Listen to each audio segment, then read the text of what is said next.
Hello everybody, it's Jason. How are y'all doing? It looks like there's a little goose or geese convention over there.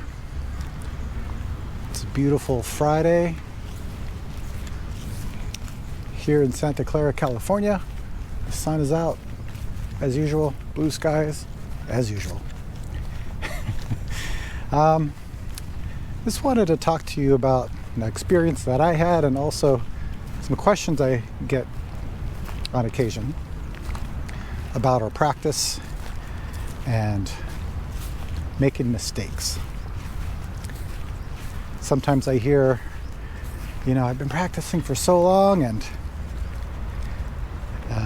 I run into these situations with people or at work or with my family and I wasn't clear, and can practice help with that? So practice can help us, but it's not going to help us with not making mistakes. There's a koan we have in our tradition, the Zen Master Doksan. And the story goes, Zen Master Doksan went to the meditation hall for a meal, and he had his food bowls with him. And when he got up to the meditation hall, the housemaster said to the Zen master, the bell hasn't been rung, the drum has not been struck, so where are you going with your bowls?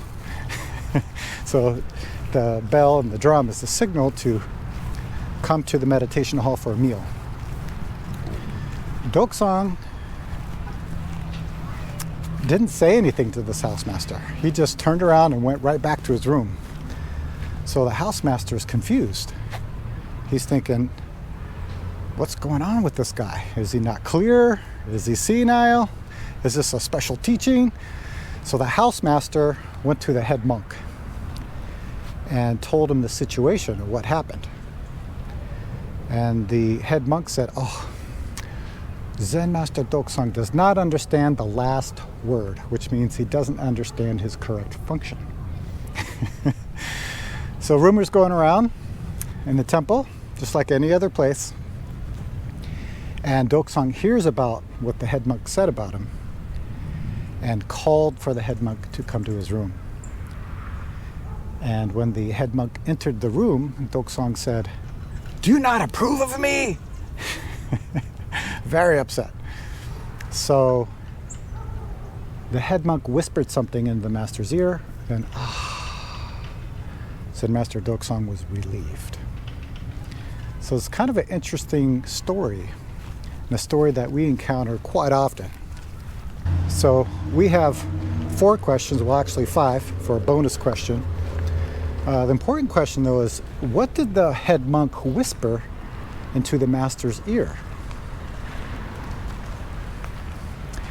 And we have another important question is, if you were Zen Master Doksan, what could you say to the housemaster, right? You came in with your bowls, ready for a meal, but the drum hasn't been struck, the bell hasn't been rung.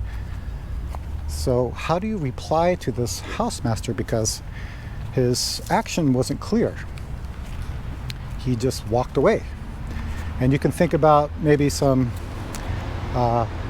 interaction with, let's say, a coworker or a loved one, a friend, where something happens and you just walk away from the situation, right? It creates a lot of confusion and a lot of dissatisfaction. So it's really important questions. So I had an experience with someone I know who also is a teacher, a Zen teacher, and I don't know how to talk about the story without giving too much detail. But basically, I sent a message to this person that wasn't quite clear. It was very short, and they got upset. And we had to work out the situation, right? So we always run into this. It doesn't matter how long you've been practicing. Everybody makes a mistake. But I think what's important is, how do we make it correct? And what that means is, how do we make this situation clear? So we're always going to make mistakes. That's part of being a human being. So Zen practice doesn't mean not making mistakes, but it does mean that we can perceive it. Sometimes we perceive it right when we do something, or we get let's say, the cause and effect of the situation, right? Where someone's upset at us. So how do we make it clear? How do we make our relationship clear first? And how do we clarify the situation? So in my case, I saw the mistake I made. And I mean, a lot of it had to do with, after coming back from Oregon, as my dad passed, I've been off more than usual. And so, yeah, I had to really look at the situation and ask myself, wow, there's a little mess here. So how can I make it correct? How do I make it clear? So that's very, very important. Wanted to share that with you. So it's all good now. I talked to this person and apologized, and they mentioned what they needed from the conversation before. And I said, I'm going to make an effort to be more clear and communicate better. Simple as that. So again, we're always going to make mistakes, okay? So how do we make it clear? Very important. So just to ask you all, so if you were the head monk, right? You made some bad speech about the Zen master. Oh, he doesn't understand his job. He's not clear. If you were the head monk, how could you reply to the Zen master? So put it in the comments, and I'm curious to see what you would say. And also, if you were Zen master Tung-shan, right? He made a mistake. He came with the bowls, didn't say anything, and just ran away. So if you were the Zen master at that time, what could you say to the house master to make the situation clear? Very important. And I find this is probably one of the most important kongans in our tradition, actually, and it's something that always comes up for me. Because, again, kongans have a few points, right? First, they help us kind of pierce through conceptual thinking, kind of get out of our usual conditioning, and it helps us perceive the truth of the situation. And when we can do that, it's possible to respond with love and compassion. And if we do make a mistake, make it correct. That's it. That's very easy. I say very easy, but it doesn't seem like that at the time.